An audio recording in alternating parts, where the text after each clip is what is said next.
Perkenalkan, nama saya Natasha Febriana Petaren. Saya dari kelas A dengan nomor NIM 0320210036.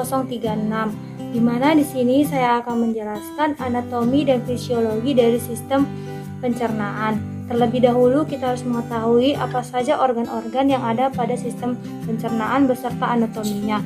Di sini saya akan memperlihatkan sebuah phantom yang akan menunjukkan bagian-bagian organ yang berperan dalam sistem pencernaan. Di mana dimulai dari mulut, di mana mulut itu terletak di sini. Di sini merupakan mulut, lalu masuk ke dalam faring, di mana faring terletak di sini.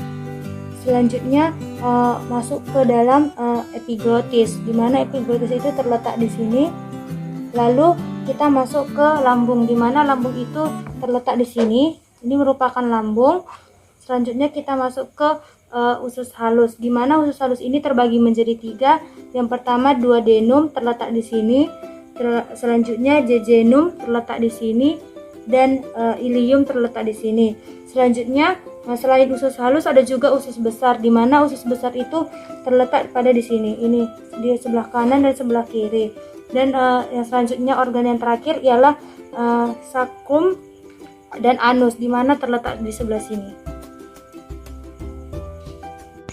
Saluran pencernaan makanan merupakan saluran yang menerima makanan dari luar dan mempersiapkan untuk diserap oleh tubuh dengan jalan proses pencernaan seperti pengunyahan, penelanan, dan pencampuran dengan enzim dan zat cair yang terbentang mulai dari mulut, oris, atau sampai ke anus. Selanjutnya kita membahas sistem pencernaan terdiri atas 2 komponen utama. Yang pertama yaitu saluran cerna, yang dimana saluran panjang yang bermula dari mulut dan berakhir pada anus. Yang kedua ialah organ pencernaan tambahan, di mana kelenjar liur, pankreas eksorin, dan sistem empedu. Di dalamnya ada hati dan kandung kemih. Selanjutnya kita akan membahas organ-organ saluran pencernaan. Yang pertama itu adalah mulut atau oris, faring atau tekak, esofagus atau kerongkongan, ventriculus bisa disebut dengan lambung. Selanjutnya ada intestinum minor, yaitu usus halus, duodenum, usus 12 jari, yeyunum, dan ileum. Selanjutnya ada intestinum mayor, yaitu usus besar.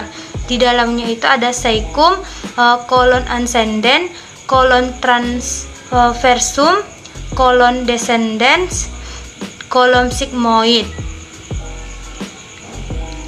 Yang ketujuh ada rectum, yang terakhir adalah anus.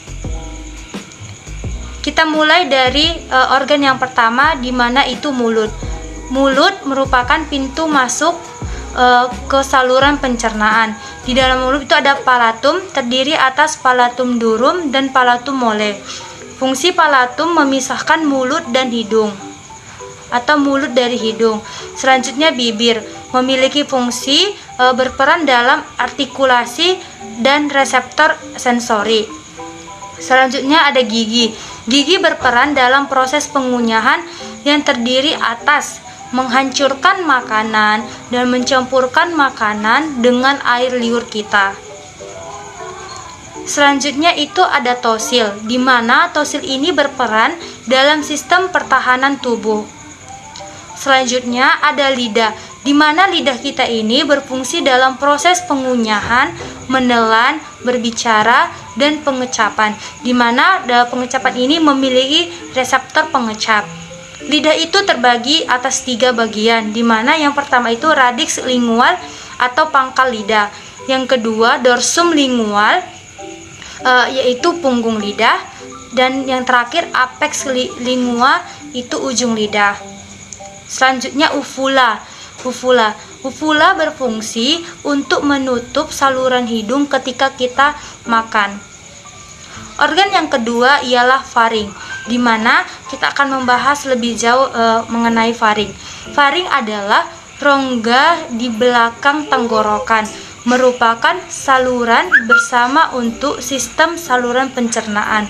Fungsinya itu sebagai penghubung antara mulut dan esofagus sebagai jalan atau jalur untuk melewatkan makanan.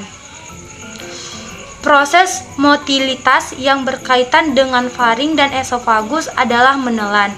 Menelan sebenarnya adalah keseluruhan proses memindahkan makanan dari mulut melalui esofagus hingga sampai kepada lambung. Selanjutnya organ yang ketiga ialah esofagus, di mana merupakan saluran yang menghubungkan tekak dengan lambung. Panjangnya itu sekitar 25 cm, mulai dari faring sampai pintu masuk kardia di bawah lambung. Lapisan dinding dari dalam keluar itu ada lapisan selaput lendir, mukosa, lapisan submukosa, lapisan otot melingkar sirkuler, dan lapisan otot memanjang longitudina. Esofagus. Esofagus itu terletak di belakang trakea dan di depan tulang punggung setelah melalui toraks menembus ke diafragma, masuk ke dalam abdomen menyambung dengan lambung kita. Esofagus memiliki dua buah sphincter, yaitu struktur berotot berbentuk cincin yang jika tertutup bisa mencegah lewatnya benda melalui saluran yang dijaganya. Selanjutnya kita akan membahas dua macam sphincter. Yang pertama itu adalah sphincter pharyngoesophagus, di mana dia terletak antara faring dan esofagus. Dia berfungsi untuk menjaga pintu masuk esofagus tetap tertutup untuk menjaga masuknya sejumlah udara ke esofagus dan lambung pada saat kita bernapas. Selanjutnya itu ada sphincter gastroesophagus, terletak antara lambung dan esofagus, berfungsi untuk mencegah refluks isi lambung kembali ke esofagus. Selanjutnya organ yang keempat itu adalah ventriculus atau yang sering kita sebut dengan lambung, di mana rongga seperti kantong berbentuk huruf J yang terletak di antara esofagus dan usus halus. Lambung terdiri dari 3 bagian. Baik, kita akan membahas apa saja sih 3 bagian tersebut. Yang pertama yaitu fundus, yaitu bagian lambung yang terletak di atas lubang esofagus. Yang kedua yaitu korpus, yaitu bagian tengah atau bagian utama lambung. Yang ketiga yaitu antrum, di mana bagian bawah lambung yang memiliki otot yang lebih tebal. Selanjutnya kita akan membahas apa sih fungsi dari lambung. Fungsi lambung itu terdiri dari yang pertama yaitu menampung makanan, menghancurkan makanan, menghaluskan makanan oleh peristaltik lambung dan getah lambung.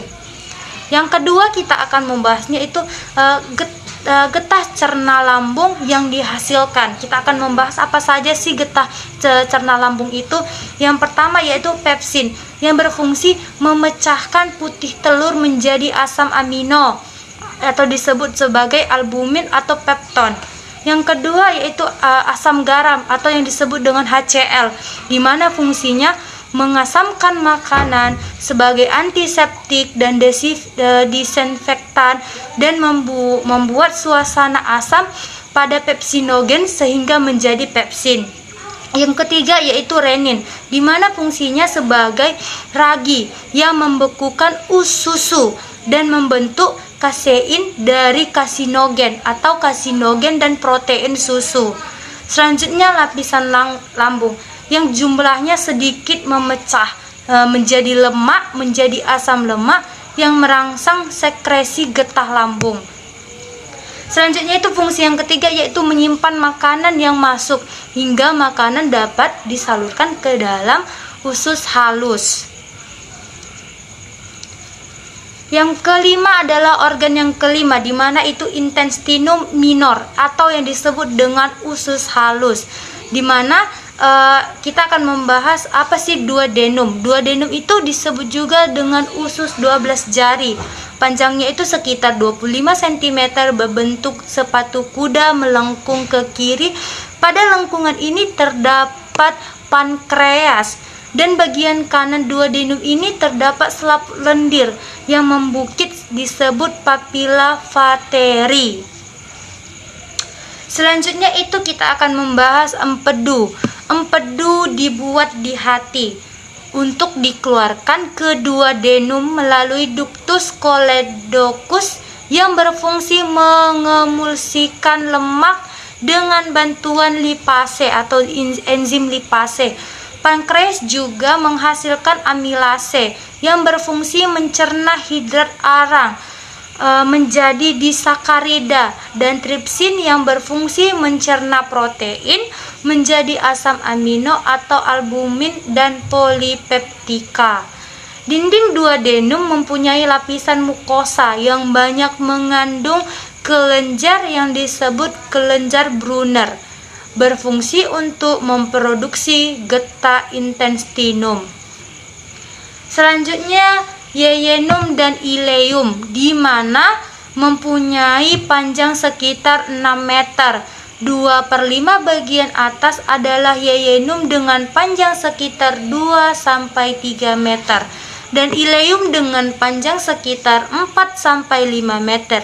Lengkungan yeyenum dan ileum melekat pada dinding endomen atau endomen posterior dengan perantaraan lipatan peritoneum yang berbentuk kipas.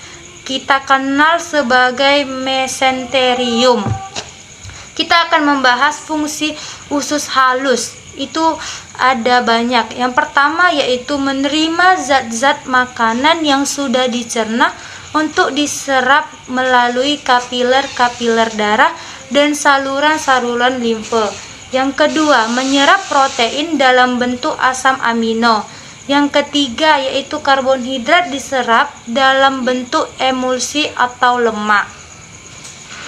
Disebut usus halus, di dalam usus halus terdapat kelenjar yang menghasilkan getah usus yang menyempurnakan makanan. Yang pertama itu enterokinase yang berfungsi mengaktifkan enzim proteolitik. Yang kedua eripsin, di mana berfungsi menyempurnakan pencernaan protein menjadi asam amino. Dibagi menjadi laktase. Laktase itu mengubah laktase menjadi monosakarida. Yang kedua maltosa, mengubah maitosa menjadi monosakarida. Yang ketiga sukrosa, mengubah sukrosa menjadi monosakarida. Selanjutnya organ yang selanjutnya adalah usus besar, di mana panjangnya kurang lebih 1,5 meter, lebarnya 5-6 cm. Lapisan-lapisan usus besar dari dalam keluar. Yang pertama yaitu selaput lendir, yang kedua lapisan otolit, yang ketiga lapisan otot memanjang, dan yang keempat jaringan ikat. Selanjutnya kita akan membahas apa sih fungsi dari usus besar. Yang pertama yaitu menyerap air dan makanan. Yang kedua itu tempat tinggal bakteri atau E. coli. Yang ketiga yaitu tempat feses. Selanjutnya organ yang selanjutnya ialah rektum atau anus. Sisa isi usus besar yang telah menjadi feses kemudian disalurkan ke arah rektum. Rektum adalah bagian akhir dari usus besar yang berfungsi sebagai tempat penampungan feses sementara sebelum dikeluarkan dari tubuh. Saat rektum sudah mulai penuh, otot-otot di sekelilingnya akan mendorong atau akan terangsang untuk mengeluarkan feses. Inilah yang membuat kita merasa mulas atau ingin buang air besar. Fesesnya nanti akan dikeluarkan melalui anus. Anus merupakan bagian paling akhir dari saluran pencernaan yang berbatasan langsung dengan lingkungan luar. Fungsi anus tak lain adalah sebagai tempat keluarnya feses. Otot-ototnya bisa berkontraksi di bawah kendali kita untuk mengatur pengeluaran feses. Demikianlah penjelasan saya mengenai sistem pencernaan. Sekian dan terima kasih.